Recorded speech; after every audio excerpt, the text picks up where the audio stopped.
What if everything you learned about Philippine history actually started too late? Most of us were taught that Philippine history began when the Spaniards arrived, when Magellan landed in 1521, when Legazpi came in 1565. But what if I told you there is a written document from this land, written more than 600 years before Spain ever came? What if there were boats sailing these seas centuries earlier? Gold, scripts, trade routes reaching across the ocean. Long before the name Philippines existed, this archipelago was already a world of its own, diverse, connected, sophisticated in some ways, unequal in others, far more complex than the simple picture many of us were taught. Welcome. This is the forgotten world of pre-colonial Philippines. Now, before we go anywhere, we need to correct a very common misconception. The Philippines did not yet exist as a single unified nation before Spanish colonization. There was no one government called the Philippines, no Filipino president, no centralized capital ruling the entire archipelago.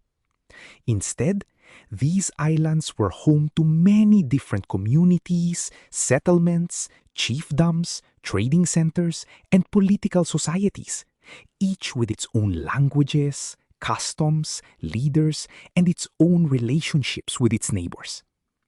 Early communities were politically autonomous. A paramount ruler, like a Raja, did not necessarily have authority over other Datus. So throughout this video, I will say it carefully. People and societies in the pre-colonial Philippines, because there wasn't one Filipino nation yet in the way we know it today. Let's set the dates first so everything is clear. 1521, Magellan's expedition arrived. That was the first sustained European contact. 1565, Miguel Lopez de Legazpi established the first permanent Spanish settlement in Cebu. That marks the beginning of more than 300 years of Spanish colonial rule. So here is our opening question. What was here before 1565? The answer begins with the sea.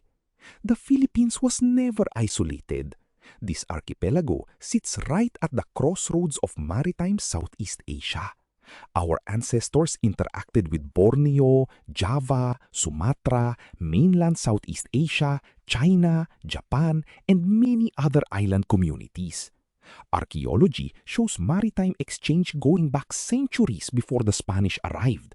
This wasn't a backwater waiting to be discovered. It was a hub in a living network.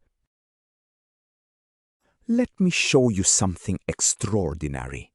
The Laguna Copperplate inscription, which we call the LCI, dates to the year 900 CE. That is more than 600 years before Spain arrived. The National Museum explains that it contains writing in an early Southeast Asian script and records a transaction involving the remission of a debt. People here were writing legal records, documents about money and obligations more than a millennium ago. And the writing connects communities in the Philippines to the wider world of Southeast Asia. If you thought Philippine history only began when the Spaniards came, what would you say now, holding a document written here 600 years before them? Now, let's talk about power. How did people govern themselves? Most of our textbooks introduced the barangay as the basic political and social unit, and that's valuable. But there is an important scholarly caution.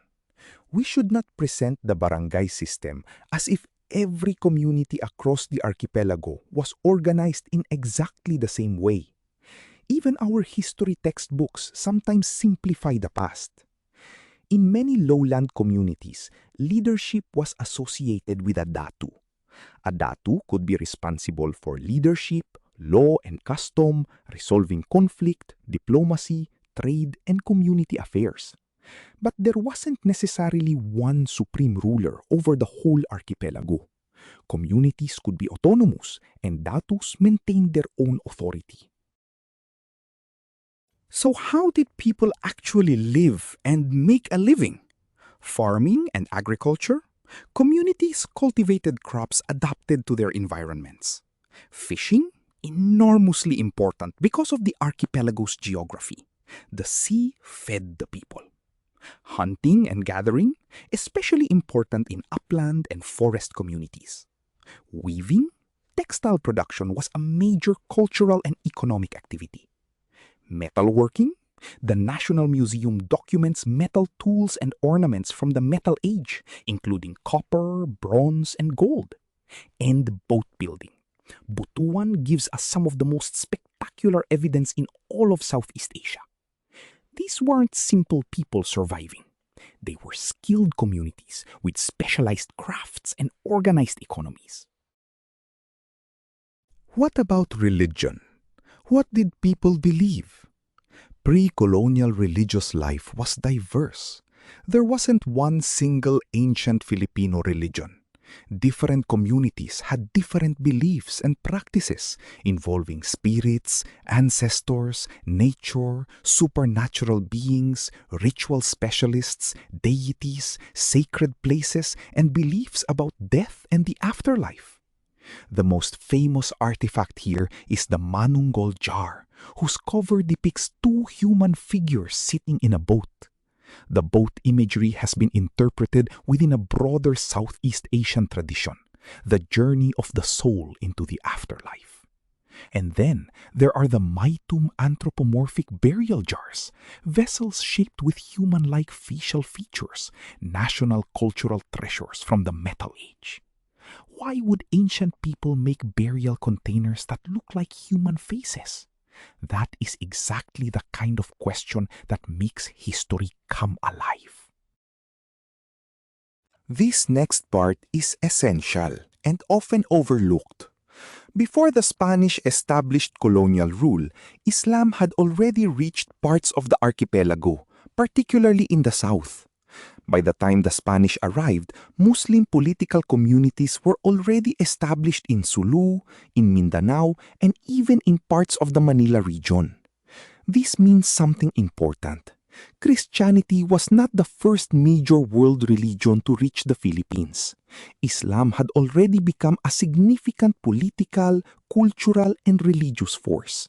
And this matters enormously for understanding the later Spanish encounters with Mindanao and Sulu, encounters that lasted for centuries. The South was not unconquered territory. It was a world with its own established institutions and faith. Let's look at two places you know well, but before Spain. Before Intramuros became a Spanish colonial city, the Manila area already had important settlements and trading networks.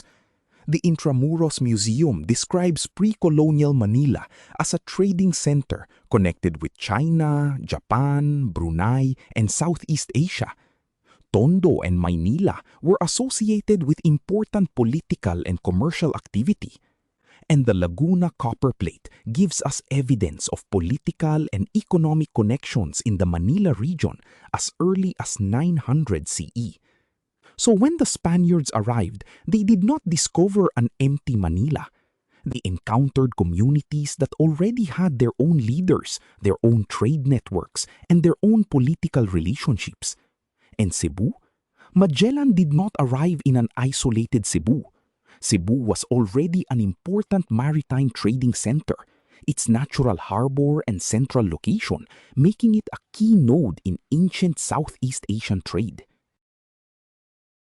Now, all the political information we covered becomes meaningful. Magellan assumed that an alliance with Humabon could help him influence the area. But Lapu-Lapu did not recognize Humabon's authority over Mactan. And on April 27, 1521, Magellan was killed at Mactan. This isn't merely a heroic battle story. It is evidence of something bigger. The political landscape of the archipelago was decentralized. Foreign authority could not simply be imposed through one local ruler. One chief could ally with the outsiders, but that didn't mean the whole world would follow. The National Quincentennial Committee uses the Humabon and Lapu-Lapu relationship precisely to illustrate the autonomy of local political communities. Lapu-Lapu's victory wasn't just a battle. It was the archipelago saying, "We are many worlds, not one kingdom to be conquered with a single stroke."